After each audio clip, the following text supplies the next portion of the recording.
pada kali ini saya akan menjelaskan tentang kerusakan otak dan neoplastisitas.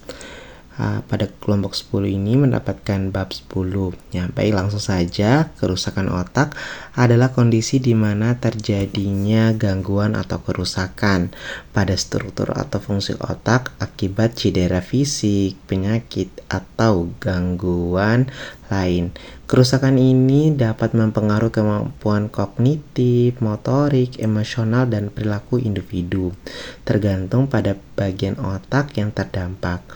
Penyebabnya banyak, ada kerusakan internal maupun kerusak secara eksternal. Selanjutnya kita akan memasuki tentang penyebab kerusakan otak. Ada 7 penyebab dari kerusakan otak. Yang pertama adalah cedera kepala, kemudian adalah stroke, ketiga ada infeksi, baik disebabkan oleh patogen, selanjutnya adalah tumor otak, kemudian yang kelima adalah kekurangan oksigen atau hipoksia, selanjutnya adalah penyakit neurodegeneratif, dan yang ketujuh adalah gangguan autoimun. Nah, penyebab dari kerusakan otak ini akan kita bahas satu-satu. Oke, baik, langsung saja. Yang pertama kita akan membahas tentang cedera otak atau traumatis TBI. Cedera otak atau traumatis TBI ini dapat terjadi akibat pukulan keras atau injuri ke kepala yang menyebabkan otak terguncang dalam tengkorak. Cedera kontraktif adalah salah satu jenis cedera di mana kerusakan terjadi pada sisi otak yang berlawanan dengan tempat benturan. TBI ini tertutup seperti gear otak, seringkali tidak dapat menunjukkan tanda kerusakan fisik yang jelas, tetapi dapat menyebabkan efek jangka panjang, seperti ensefalopati traumatis kronis atau CTA yang sering dialami oleh atlet olahraga. Selanjutnya kita akan masuk ke dalam stroke. Stroke adalah penyebab utama dari kerusakan otak dan disebabkan oleh gangguan pada aliran darah di otak. Ada 2 jenis stroke. Yang pertama adalah hemoragik, yang kedua adalah iskemik. Hemoragik ketika pembuluh darah di otak pecah menyebabkan pendarahan yang merusak jaringan otak. Sementara iskemik disebabkan oleh penyumbatan aliran darah ke otak. Stroke dapat menyebabkan kematian jaringan otak dan area di sekitar jaringan mati yang disebut dengan pneumora. Masih memiliki potensi untuk pulih dengan perawatan yang tepat dan juga cepat. Selanjutnya kita akan membahas tentang infeksi dan neurotoksin. Infeksi otak dapat disebabkan oleh bakteri dan juga virus. Infeksi bakteri seperti meningitis dapat menimbulkan peradangan berbahaya pada otak. Sementara virus seperti rabies memiliki afinitas khusus terhadap jaringan saraf. Selain itu, neurotoksin seperti timbal dan merkuri dapat merusak otak secara permanen, menyebabkan kondisi seperti psikosis toksis.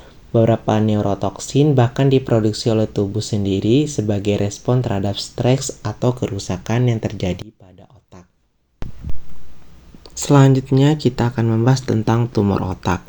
Tumor otak dapat dibagi menjadi 2 jenis utama, tumor berkapsul dan juga tumor infiltrasi.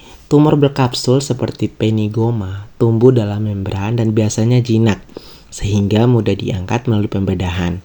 Sebaliknya, tumor infiltrasi seperti glioma tumbuh dengan menyebar ke jaringan otak sekitarnya, yang membuatnya lebih sulit untuk dihilangkan dan lebih sering bersifat ganas. Glioma merupakan jenis tumor otak ganas yang paling umum, sedangkan tumor berkapsul merupakan tumor yang jinak yang dimana proses pembedahannya bisa melalui pembedahan. Baik, selanjutnya kita akan membahas tentang kekurangan oksigen atau hipoksia. Otak sangat sensitif terhadap kekurangan oksigen. Hipoksia di otak dapat terjadi karena tenggelam, serangan jantung, atau gangguan pernapasan yang dapat menyebabkan kerusakan permanen. Selanjutnya kita akan membahas tentang penyakit neurologis Parkinson dan Huntington. Penyakit Parkinson adalah gangguan degeneratif yang biasanya terjadi pada orang lanjut usia, ditandai dengan tremor, kekakuan otot, dan juga kesulitan bergerak. Meskipun tidak ada obat untuk penyakit ini, gejala dapat dikelola dengan pengobatan seperti L-Dopa dan stimulasi otak dalam DBS. Sementara itu, penyakit Huntington adalah penyakit genetik yang menyebabkan penurunan fungsi motorik dan kognitif yang parah, dan sayangnya belum ada pengobatan yang efektif untuk menghentikan perkembangannya. Selanjutnya kita akan membahas tentang multisklerosis dan Alzheimer. Multisklerosis atau MS adalah penyakit autoimun yang merusak selubung mielin pada akson di sistem saraf pusat, menyebabkan gejala seperti kelemahan, tremor, dan gangguan koordinasi. Penyakit ini ditandai dengan periode remisi dan kambuh. Alzheimer di sisi lain adalah penyebab utama demensia pada orang lanjut usia yang ditandai dengan hilangnya memori, kebingungan, dan perubahan kepribadian. Alzheimer disebabkan oleh penumpukan plak amioid dan kekusukan neurofibrilar. Selanjutnya kita akan membahas tentang respon otak terhadap kerusakan. Otak memiliki kemampuan untuk beradaptasi dan memperbaiki diri melalui proses yang disebut neuroplastisitas. Meskipun kemampuan regenerasi terbatas dalam sistem saraf pusat, regenerasi lebih mungkin terjadi di sistem saraf perifer. Rehabilitasi yang tepat termasuk terapi fisik dan juga kognitif dapat membantu meningkatkan pemulihan setelah kerusakan otak dengan cara merangsang regenerasi dan pemulihan fungsi otak yang sudah rusak. Selanjutnya kita akan membahas tentang penyakit neurologis. Terdapat 5 penyakit yang terkait dengan kerusakan otak. Yang pertama ada epilepsi, penyakit Parkinson, penyakit Huntington, penyakit multisklerosis, dan penyakit Alzheimer yang tadi sudah kita jelaskan.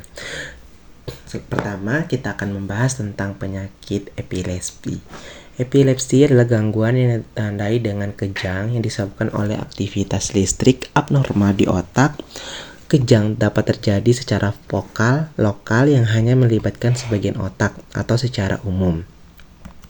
Kemudian selanjutnya adalah penyakit Parkinson. Penyakit Parkinson adalah kelainan gerakan pada usia paruh, baya, dan lanjut usia yang dipengaruhi oleh 1-2% populasi yang berusia di atas 65 tahun. Selanjutnya adalah Huntington. Huntington adalah penyakit kelainan motorik progresif tetapi tidak seperti penyakit Parkinson. Penyakit ini jarang terjadi, memiliki dasar genetik sederhana dan selalu dikaitkan dengan demensia parah. Kemudian selanjutnya sklerosis ganda atau MS adalah penyakit progresif yang menyembratkan akson di SSP. Hal ini sangat mengganggu karena gejala pertama biasanya muncul pada awal masa dewasa. Kemudian ada penyakit Alzheimer. Alzheimer merupakan penyakit demensia yang dimana paling umum pada orang lanjut usia saat ini. Baik, selanjutnya kita akan membahas tentang respon terhadap kerusakan sistem saraf. Ada degenerasi, ada regenerasi, dan pemulihan. Kita akan fokus pada 4 respon yang tadi sudah saya sebutkan. Pertama adalah degenerasi saraf. Degenerasi saraf atau kemunduran kematian saraf merupakan komponen dari perkembangan dan penyakit otak. Degenerasi saraf, seperti yang biasanya terjadi, merupakan proses yang kompleks dan proses ini sangat dipengaruhi oleh sel glia di dekatnya. Terdapat 2 jenis degenerasi saraf terjadi. Pertama, degenerasi anterogradar adalah segmen distal segmen akson yang terpotong dari potongan ke terminal sinaptik. Degenerasi anterogradar adalah segmen proksimal segmen akson yang terpotong dari potongan kembali ke badan sel. Regenerasi saraf. Regenerasi saraf pertumbuhan kembali neuron yang rusak tidak berjalan baik pada mamalia dan vertebrata tingkat tinggi. Kemudian regenerasi saraf adalah kortikal dalam eksperimen terkontrol pada non-manusia, memberikan intensif untuk mencari efek serupa pada populasi klinis manusia. Kemudian pemulihan setelah kerusakan sistem saraf pusat. Pengobatan sistem saraf pusat pada pasien manusia menjelaskan tentang beberapa pendekatan pengobatan yang baru yang telah dirangsang oleh penemuan neuroplastisitas. neuroplastisitasi, pengobatan untuk kerusakan sistem saraf pusat. Kemudian, penelitian modern tentang neurotransplantasi mempromosikan pemulihan dari kerusakan sistem saraf pusat atau SSP melalui pelatihan rehabilitasi. Baik, mungkin itu saja pemaparan dari kelompok 10 tentang kerusakan otak. Mohon maaf apabila ada salah kata dan juga kekurangan dalam pemaparan materi. Terima kasih.